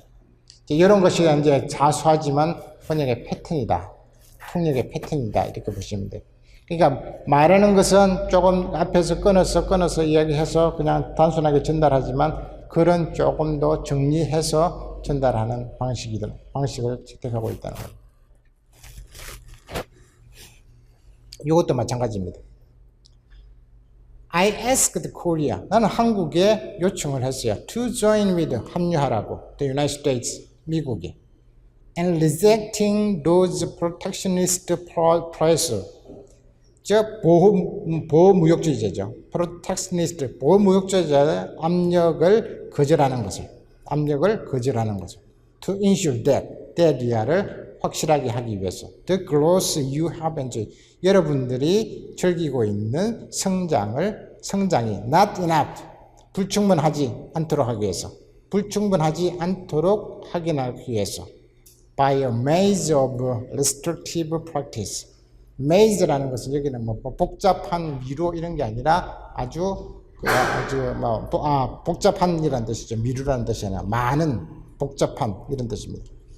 복잡한 restrictive, 제한적인 관행들, 제한하는 관행. 이제 복잡한 규제라는 거죠. 복잡한 규제 조치로 말미암아 위험에 처해진 이 growth를 뭐예요? 여러분들이 즐기고 있는 것이 낮이나 불충분하게 되지 않도록 하기 위해서 압력을 배격하라. 그러니까 결국은 규제 조치로 말미암아서 위험한 상황에 처하지 않도록, 위험하게 되지 않도록 하는 것을 위해서 미국에 합류했으면 좋겠다. 그런 거죠. 그래서 진양식 번역을 보면 본인이 한국에 부탁드리고자 하는 것은, 한국에 요청하고자 하는 것은 미국과 함께 보호무역주의자들의 압력을 배격하여, 압력을 반대하여 이렇게도 할 수 있죠. 여러분들이 이룩한 성장이, 여러분들이 누리고 있는 성장, 이룩한 성장 이렇게 볼 수 있죠. 복잡한 규제 조치로 말미암아 위험에 처하지 않도록 하자는 것입니다. 이렇게 진양식을 번역할 수 있고, 진양식의 번역이 이렇다면 비진양식의 번역은 또 다르죠. 부탁드리는 바입니다. 그러면 우리는 부탁드리는 바입니다. 이런 구조로 봐야 된다는 거죠. 자, 그 다음에 이제 가독성인데, Jimmy made his mother sad. 직역을 하면 지미는 made his mother sad. 지미가 그의 엄마를 슬프게 만들었다. 이렇게 하면 만들다 자체가 본래는 우리가 만들다라는 동사를 한번 보세요. 만들다. 뭐를 만들어? 이렇게 되잖아요. 집을 만들어. 장난감을 만들어. 그죠? 무슨 구조를 만들어. 만들다라는 것은 어떤 형상을 만드는 거잖아요. 그러니까 슬프게 만들다라는 표현은 없어요, 본질적으로. 이거는 직역에서 발생한 표현이죠. 번역 어투라는 거죠. 여기서는 지미를 무생물 주어 관점으로 본다면 지미 때문에 원인, 이유, 양부, 절로 보는 거예요. 양복구로 보는 거예요. 지미 때문에 누가? 엄마가 슬펐다. 슬퍼했다. 이렇게 하는 거 맞죠? 그러니까 물론 2차 번역 이 자체가 좋은 거고 원래 1차 번역은 직역일 뿐이다라는 겁니다. 그러니까 직역을 하다 보면 인위적으로 우리가 만든 표현을 자꾸 사용하려고 그래요. 근데 본래는 우리가 만들다라고 보면 무엇을 집을 짓다, 집을 만들다 이렇게 봐야 되는데 그것이 아니라는 거죠. 슬프게 만들었다 이런 표현은 없다는 겁니다. 자, 제가 문제를 하나 낼게요. He is an honest boy. He is an honest boy. 번역 한번 해보세요, 여러분. 네? 한번 번역 한번 해보세요. 뭐? 어? honest boy라 했는데? honest. 어. 응?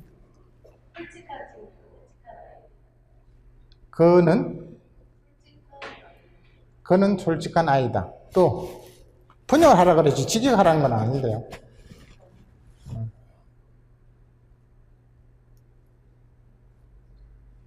He is an honest boy.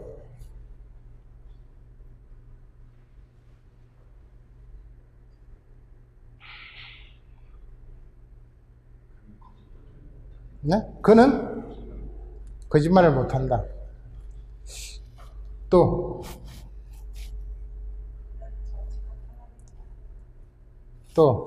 아닙니다. 제가 원하는 답은 아닙니다. 네? 뭐요? 아, 그 애는 착하다. 그 말씀 하시고 싶은 거죠. 그래? 그 아이는 착하다. 그 말씀 하시고 싶은 거죠.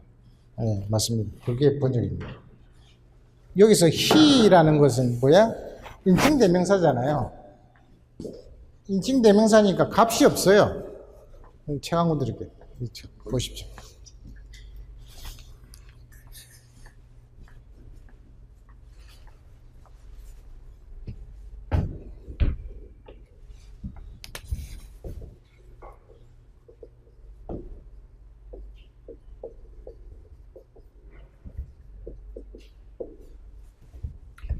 자, he is an honest boy 아니에요, 그죠? 직역하면 그는 정직한 소년이다. 자, 이 문장 구조를 한번 보세요. 그는 소년이다. 요 얘기를 하고 싶은 거예요? 아니잖아요. 그죠? 그럼 뭐예요? 그는 누구예요? 그의 본질은 누구예요? 요거.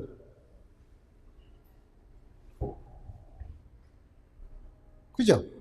보이잖아. 보이지 않으시잖아. 그 아이는 정직하다잖아. 요게 메시지라는 거죠. 이 문장을 보면 그냥 그는 정직한 소년이다 이렇게 보면 놔두고 보면 이게 문장이 맞는 것 같아요. 근데 자세히 들어보면 주하고 소년이다, 그는 소년이다라고 말하지는 않는다는 거죠. 무슨 말씀인지 아시겠습니까? 그러니까 메시지를 뚫어보라는 거예요. 말하고자 하는 게 뭔가. 이게 번역이라는 거예요. 그 인칭대명사 이런 것은 다 값이 없는 거죠. 값이 없는 거예요. 그잖아. he나 she나 they 같은 표현들은 이거는 다 그녀, 그들 이런 표현들은 다 값이 없는 거예요. 본래의 명사의 값은 뭐예요? 이 he가 누구냐? he가 누구냐? 아버지면 아버지. 이게 본래 값이잖아요. she가 누구냐? 할머니면 할머니, 어머니면 엄마야. 여동생이면 여동생. 이게 값이, 본래 값이잖아요. they는 뭐야? 그 사람들이라는 거지. 개들이라든지, 강아지들이라든지, 이게 값이, 본래의 값이라는 거죠. they는 그냥 대신하는 값이잖아요. 그래서 여러분들은 이제 이런 훈련을 많이 하셔야 돼요. 그러니까 영어를 보면서 이게 말하고자 하는 메시지가 뭘까를 자꾸 열심히 뚫어져가 고민을 하셔야 돼요. 그러니까 영어, 이제 본질적으로 영어를 다시 하시려면 문법부터 차근차근 배우셔야, 번역 문법부터 차근차근 배우셔야 됩니다. 번역 문법이란 게 뭐냐? 이렇게 발상하도록 만드는 법이에요. 그렇지 않으면 정확한 글을 절대 쓸 수 없습니다. 제가 하는 번역 스타일대로 여러분들을 만들려면 시간이 좀 걸려요. 그러니까 문제가, 물론 번역 시험에서는 이 정도까지는 원하지는 않아요. 통상 우리 사회가 합의된 범주 내에서 소통을 할 수 있는 수준이면 된다라고 봐요. 하지만 정말로 쉬운 글을 적기 위해서는 이런 원리를 아셔야 되는 거예요. 그래야만 발전할 수 있는 거예요. 여러분들이 진짜 훌륭한 번역사가 될 수 있는 겁니다. 그래야 경쟁력을 가질 수가 있어요. 그러니까 일반적으로 생각하는 word to word, 낱말에다가 낱말을 끼워서 대입하는 습관에서 완전히 벗어나셔야 돼요. 문장을 읽고 말하고자 하는 메시지가 뭐면, 메시지가 이렇다 그러면 그것을 적을 수 있는 창작력이 있어야 되는 거예요. 자, 그런 관점이 중요하다는 겁니다. 그래서 여기서도 지미는 엄마를 슬프게 만들었다 이런보다는 지미 때문에 엄마가 슬펐다 이렇게 보는 것이 맞는다는 거죠. 맞다는 거죠. 그죠? 이것이 단순하지만 엄청난 원리입니다.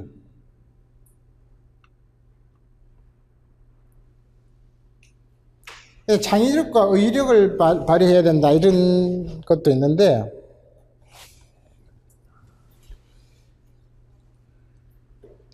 as I mentioned to you briefly, I am a consultant for M&A company, which is specialized in finding house for foreign executives in Korea. 이렇게 되어 있습니다. 제가 앞에서 말씀드렸다시피, 제가 간단하게 설명드렸다시피, 나는 컨설턴트다. 뭐를 위해서? M&A 컴퍼니를 위해서 일하는 컨설턴트다. which is specialized in, 무엇에 전문적인? finding house, 집을 찾는 데 전문적인. for foreign executive in Korea, 한국에 있는 외국의 임원들을 위해서 집을 찾는 데 전문적인 서비스를 제공하는 M&A 컴퍼니의 컨설턴트다 이렇게 되어 있습니다. 자, 여기서는 이제 뭐냐면 창의성이 창의성과 적절한 어휘를 선택하는 거예요. 집을 찾는 것을 finding house, 집을 찾는 걸까요? 자, 집을 찾다 그러면 집을 몰라서 찾아다니는 거잖아요. 그렇죠? 여기서 finding이라는 건 집을 구하는 거죠. 찾는 게 아니에요. 집을 구하는 거죠. 집을 구하다는 것은 뭡니까? 이 사람이 컨설턴트라는 의미를 본다면 집을 알선해 주는 거죠. 부동산업자라는 거죠. 쉽게 말하면 부동산업자라는 거죠. 집을 찾아서 알선해서 집을 구해서 알선해 주는 부동산업자죠. 말이 컨설턴트지 부동산업자잖아요. 그건 그렇게 보셔야 되는 거죠. 그래서 번역 2에 보면 간단히 말씀드렸듯이 저는 한국 주재 외국의 상사 임원들을 위해서 부동산을 중개해주는 M&A 회사의 컨설턴트입니다. 이렇게 번역하는 게 맞다는 거죠. 그죠? 일반적으로 문맥에 봐서 창의성을 발휘해서 어휘 선택을 결정해야 되는 거예요. 그렇지 않으면 문장이 점점 미궁으로 빠져요. 이렇게 해놓고 위에처럼 번역 A처럼 번역해놓고 번역 끝냈다 이렇게 하면 다 가짜죠, 가짜. 정확한 메시지를 전달을 못한다는 겁니다. 그러니까 번역은 여러분들이 생각하실 때는 이 번역이 이제 엄청 까다롭네, 힘드네, 그렇게 보실지 모르지만 훈련이 되면요 번역이 더 쉬워요. 왜? 내가 영어 단어에 따라다니면서 맞출 필요가 없어요. 내가 가지고 있는 지식 범주 내에서 다양하게 표현할 수 있는 게 번역이에요. 번역은 여러분들이 여기서 한 20분 계시면 A라는 번역을 하나 주고 번역하라 그러면 똑같은 번역은 하나도 없어요. 다 다릅니다. 20개 유형대로 다 나와요. 근데 20개가 메시지를 전달하는 게 똑같으면 다 답안이 될 수 있는 거예요. 또 틀리면 다 틀릴 수도 있는 거예요. 그죠? 그만큼 융통성이 많은 학문이에요. 학문적으로 따지자면. 그러니까 표현을 다양하게 할 수 있고 자기 마음대로도 할 수 있고 단지 표현은 정확하게 해야 된다는 겁니다. 메시지를 전달하기 위해서 얼마만큼 정확하게 하느냐가 번역 완성도의 관건이라는 겁니다.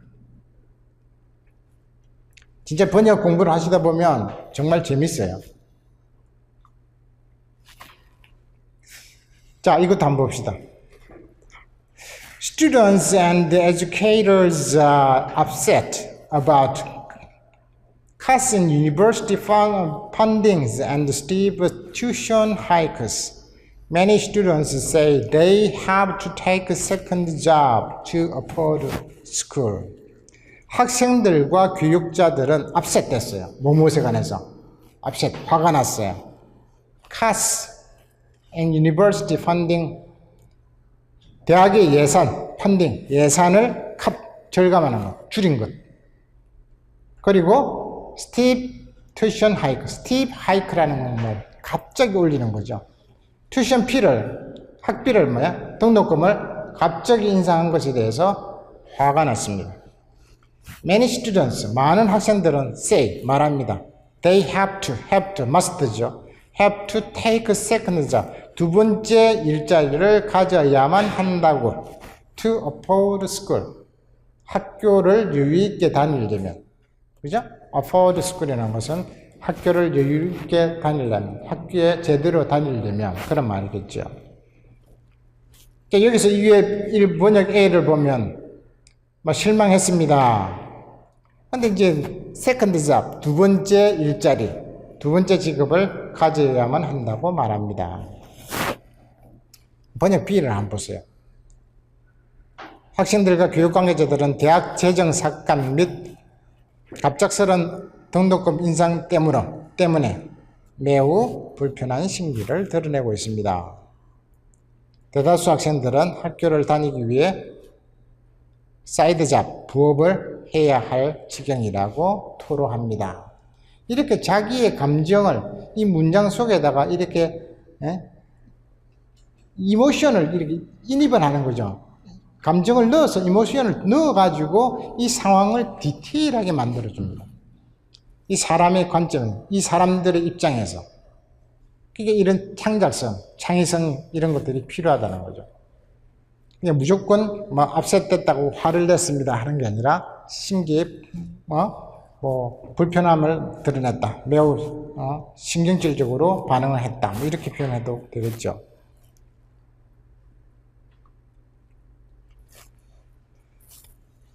The strength of this project is its competitive price, its edutainment values, and the game environment that won't intimidate novice user.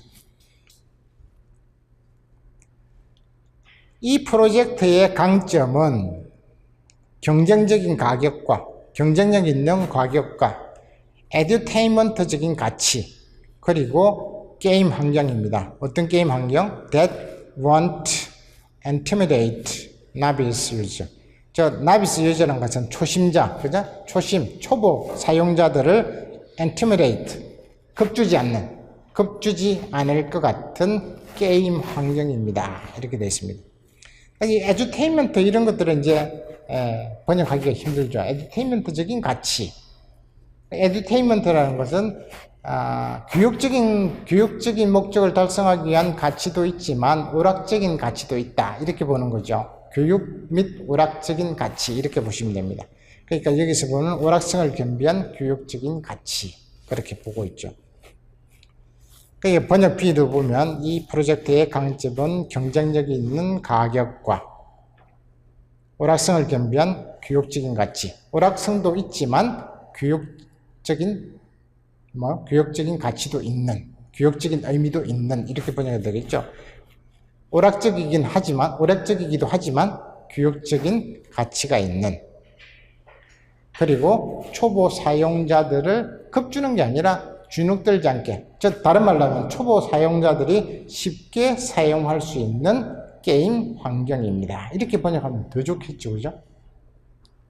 그러니까 상황에 따라서 이 문장을 조금 더 디테일하게 해주는 것들이 필요하다. 이렇게 창의성이 많이 필요한 거예요.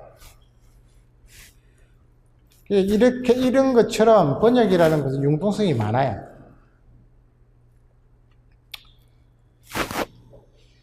자, 통번역이라고 하면 영어 해석이다 이런 관점을 가지시는데 그런 것은 바람직하지 않는 거고 사실은 통번역이라는 것은 외국어를 정확하게 이해하고 소통하는 최고의 학습법이라고 볼 수 있습니다. 이제 제가 어떤 걸 느꼈냐 그러면 제가 이제 통번역을 하다가 뭘 했냐 그러면 대치동에서 SAT 학원을 했습니다. 돈 벌라고. 초기에죠. 초기죠. 아주 옛날입니다. 지금은 안 하지만. SAT라는 게 뭐냐, 미국 수능 시험이거든요.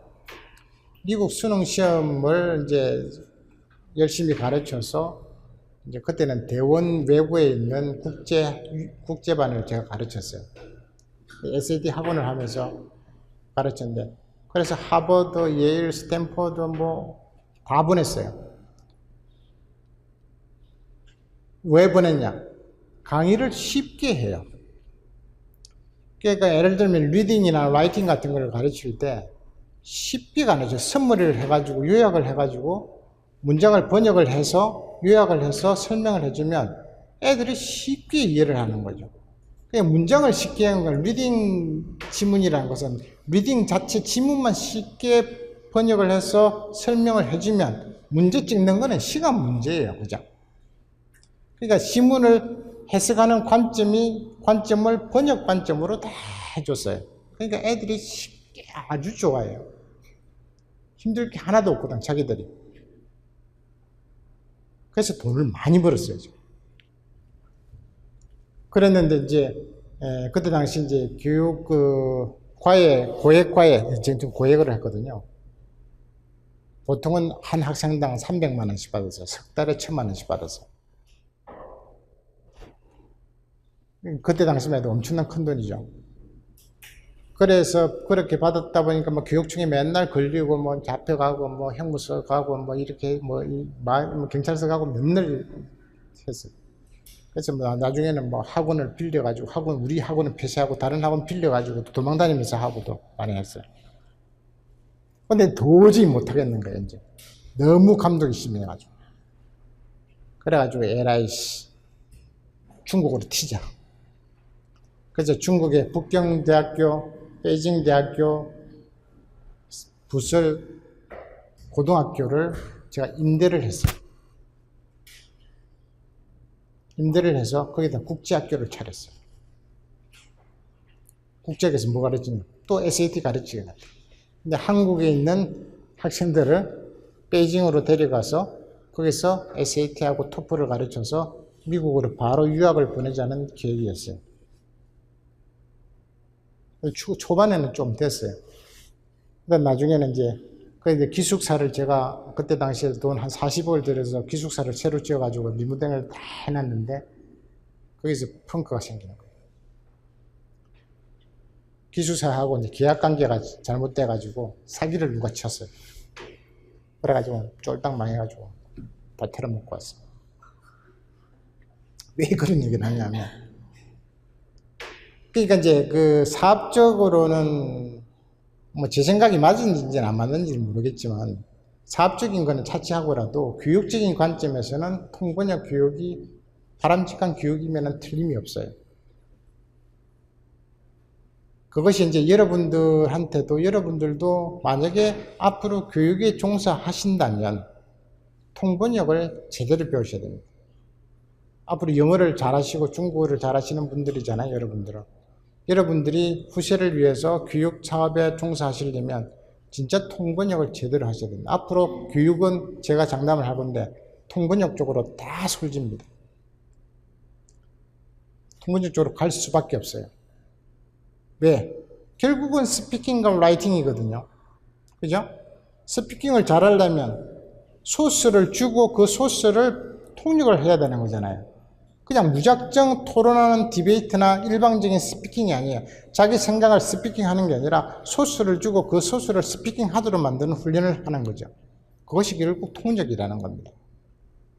라이팅도 마찬가지입니다. 그냥 일반적으로 무조건 에세이 라이팅을 하지 않는 한은 소스를 주고 그 소스를 라이팅하도록 하는 훈련을 시켜서 업데이트 해야 되는 거예요. 결국은 번역이라는 거예요.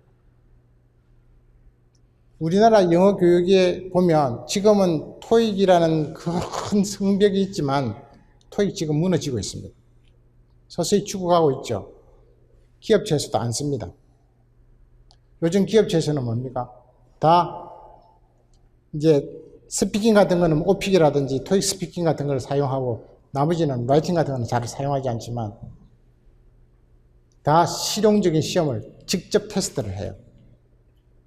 그러니까 말을 오랄 테스트를 하든지 그 다음에 면접 테스트는 뭐야? 번역을 다 시켜요. 대학원 과정도 마찬가지죠. 다 번역 문제예요. 번역으로 다 테스트합니다. 그만큼 번역이 중요한 거고 스피킹이 중요한 거예요. 그렇게 본다면 여러분들이 지금도 이제 앞으로 교육 시장을 보아서라도 그렇고 앞으로 영어의 지존들은 뭡니까? 통역과 번역을 제대로 하는 사람들이에요. 통역과 번역을 제대로 한다면 여러분들이 이제 한 가지 비전이 있다면 뭡니까? 통역과 번역이라는 것을 한번 배워나면 절대 까먹지를 않습니다. 그 다음에 제가 지금 나이가 60이 내일 모레 60인데도 현장에서 일을 할 수 있죠. 언제든지 번역을 할 수 있습니다. 나이 80이 돼도 번역할 거예요. 제가 60은 85때까지 번역을 하는 일인데 계속 할 수 있어요. 노년이 없어요. 그런 측면에서 좋고 지금 뭐 연세가 있다고 하더라도 2, 3년 고생을 해서 할 수만 있다면 충분히 도전할 만한 가치가 있는 거고 젊은 분들은 지금 앞으로 5년을 고생을 해서 하신다면 충분히 성사에 있는 거예요.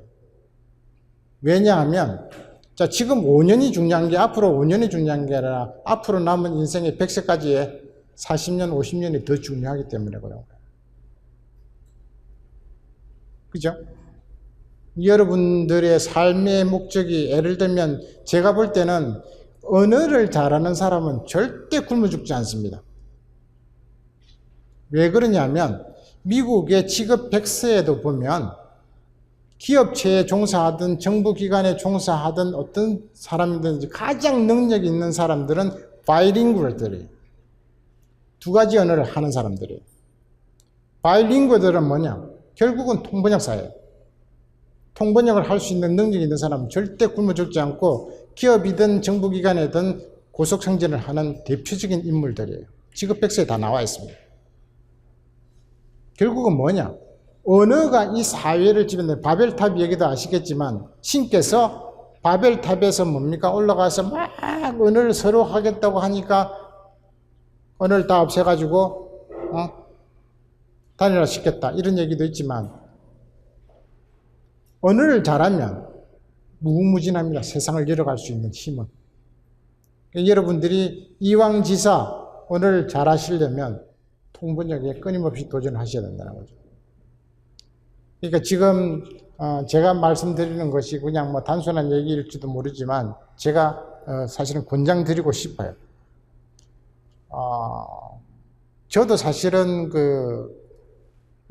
통번역을 가지고 하지만 통번역을 응용할 기회는 엄청 많아요. 특히 학생들, 자라나는 학생들 교육 사업에는 최적이에요. 근데 스피킹하고, 그 다음에 라이팅을 가르치는 것도 이제 앞으로의 영어의 대세로 굳어질 거고, 그 다음에 통번역을 잘한다는 그 자체가 통번역 프리랜서로 할 수 있는 여지도 많고, 그 다음에 여러분들이 할 수 있는 거는 뭡니까? 여러분들이 독자 사업을 하시는 거예요. 누구한테 의존할 필요가 없는 것이 통번역사예요. 왜냐하면 자기가 번역 능력이 진짜 있다면 책을 내가 저작권을 구입해서 내가 번역을 해서 에이전트로 번역한 책을 팔아먹는 거예요. 출판사에다가. 내가 번역을 직접 해서 내가 이게 번역을 드렸는데 공이 들은 거니까 1,000만 원이니까 플러스 알파 해가지고 1,500만 원에 이 원고를 사라. 이렇게 팔아먹는 거예요. 1인 에이전시입니다. 1인 에이전시. 1인 에이전시도 앞으로 전망이 있는 거예요. 특히 이제 그 일본, 중국 같은 경우에는 중국보다 엄청 시장이 큰 게 뭐냐면 제가 보라보는 그 시장은 뭐냐. 중국에는 엄청난 고수가 많아요. 그죠? 훌륭한 고수들이 엄청 많아요. 중국의 역사가 3,000년 역사 아니에요. 3,000년 역사입니까? 30,000년 역사입니까? 어쨌든 중국에는 엄청난 책들과 자료들이 많아요. 그런 자료들을 중에서 오늘의 기감이 될 만한 책들을 내가 현대적인 감각으로 현대적인 포커스에 맞춰서 번역을 해요. 번역을 하는데 어떻게 됩니까? 창의력을 발휘해야 되겠죠. 그죠? 쉽게, 정확하게. 그 다음에 교훈이 될 만하도록 번역을 해야 돼요. 그래서 그 책을 팔아도 먹고 사는 데 지장이 없다. 제가 이제 그렇게 해서 이제 예전에는 인큐베이팅을 많이 했어요. 특히 이제 일본어를, 그 당시에는 제가 인큐베이팅을 어떻게 했냐면, 일본어를 배우는 학생들한테 제가 컨설팅을 해줬어요. 너희들이 번역을 하려고 하지 마라. 번역을 하면 속박된다. 구속돼가지고 맨날 힘들다. 그러려니, 일본 여행 가는 김에 책을 하나씩 보고 좋은 책이 있으면 그 책을 번역을 해라. 번역을 해서 저자한테 편지를 써가지고 내가 이래서 이 책을 번역을 했습니다. 그래서 한국에서 출판을 하고 싶으니 저작권을 조금 양도해 주시겠습니까? 이렇게 편지를 써라. 그러면 대다수의 저자들은 자기 책이 외국에서 판매된다는 그 기쁨에 저작료를 많이 안 받아요. 인세를 많이 안 받아요. 저작권을 많이 안 받아요. 그때 당시에는 10만 원에 한 경우가 대다수예요. 상징적으로 그냥 저작권을 10만 원에 팔아요. 그냥 계약이죠. 계약을 하기 위해서 10만 원 정도만 받고 파는 거예요. 그럼 받아가지고 여기서 우리 한국에서 자기가 출판을 해요. 그래서 먹고 사는 사람들이 지금 엄청 많아요. 일본에는 히트 친 책은 대체적으로 우리나라하고 지금은 옛날에 10년 간격으로 히트를 한다 그러지만 요즘은 5년 간격이거든요. 그쪽에서 히트를 한 책들은 우리나라에 가져오면 대다수는 100% 히트는 못해도 50%는 히트해요. 스타트셀러가 된다는 겁니다. 그러니까 일본에서 책이 나오면 스타트셀러, 그러니까 책을 꾸준히 번역해야 돼요. 그러니까 직업적으로 하는 거죠. 1년에 한 두세 권씩 꾸준히 번역해서 그것이 저작료를 받고, 저작 인세를 받고, 한 10% 정도의 인세를 받고 우리나라 출판사에 넘기면 스타트셀러가 되면 그 인세가 10%가 쌓여가지고 나중에 10권이 되면 100%가 되는 거잖아요. 그 100%가 되면 1000권이 되면 1000%가 되는 거예요. 그런 식으로 쌓이면 이 저작료만 해도 먹고 산다는 거죠. 그런 전략으로, 장기적인 전략으로 편안하게 살고 평생 살고 이런 전략으로 가는 것도 하나의 방법이다. 이렇게 봅니다. 단지 번역 에이전트를 하면서 번역 회사에서 나오는 번역을 받아서 하는 것은 소극적인 삶이에요. 제가 볼 때는. 좀 더 적극적으로, 통번역사가 좀 더 적극적으로 살려면 자기가 프로젝트를 개발해 나가는 거예요. 그러니까 그럴 여지가 엄청 많다는 게 통번역사라는 겁니다. 언어를 가지고 먹고 사는 사람들은 절대 굶어주지 않는다는 겁니다. 그런 관점에서 본다면 여러분들의 비전은 결코 호황된 건 아니다. 그래서 여러분들이 좀 더 번역에 대해서, 통번역에 대해서 관심을 가져줬으면 좋겠다 하는 겁니다. 자, 그 다음에는 제가 이제 통번역 교육 프로그램을 이제 제가 이제 그 여러 가지 만들어서 뭐 지금은 연세대, 뭐 동국대, 부산대, 영남대, 동아대, 뭐 능률협회 이런 데서 다 강의를 하고 있습니다. 그리고 이제 이번에는 이제 세종사이버대학에 동영상 강좌를 오픈했어요. 제가 이제 그 하나 추천드리고 싶은 것은 오프라인 강좌도 사실은 좋아요. 들을만 해요. 360만 원, 연세대 강좌 같은 360만 원이에요. 5개월 과정은. 비싸죠, 그죠? 들을만 합니다. 이제 들어보신 분들의 후기를 보시면 진짜 이런 강의 처음 봤다. 진짜 좋다. 힘들지만 좋다. 내가 뭔가를 배운 것 같다. 이제 통번역사로 나가는데 하나의 큰 길을 뚫은 것 같다. 이런 얘기를 해요. 물론 힘들죠. 과제도 많고 하는 것도 많고. 하지만 좀 비쌉니다. 그래도 시간도 그렇고. 그렇게 본다면 이제 그런 것을 해결해 주기 위해서 만든 게 이제 동영상이에요. 제가 이제 대중적으로 이 교육 프로그램을 만들어서 대중화시키기 위해서 하나의 프로젝트의 첫 번째 프로젝트입니다. 그래서 여기 강의하시는 분들도 이제 10년 정도의 강의 경력도 있고 통번역 경력이 있는 베테랑들이에요. 그래서 이제 일단은 비즈니스 통번역을 런칭을 했는데 여러분들이 보시고 들어가면서 거기서 내용 게시판에 올라오는 과제물도 성실하게 수행하시고 하시면 그걸 한 번 들어가지고는 안 될 거예요. 한 두세 번 정도 들으면 반복적으로 들으면서 통번역에 대한 개념, 이론 이런 것을 정립을 확실히 하시고 그 다음에 의 선택을 어떻게 할 것인지를 계속 연습을 하면서 하시면 여러분들의 삶의 하나의 큰 줄기를 개척해 나가는데 큰 도움이 되실지도 모른다는 거죠. 그래서 제가 권장드리고 그 다음에 이 강의를 마치겠습니다. 수고하셨습니다.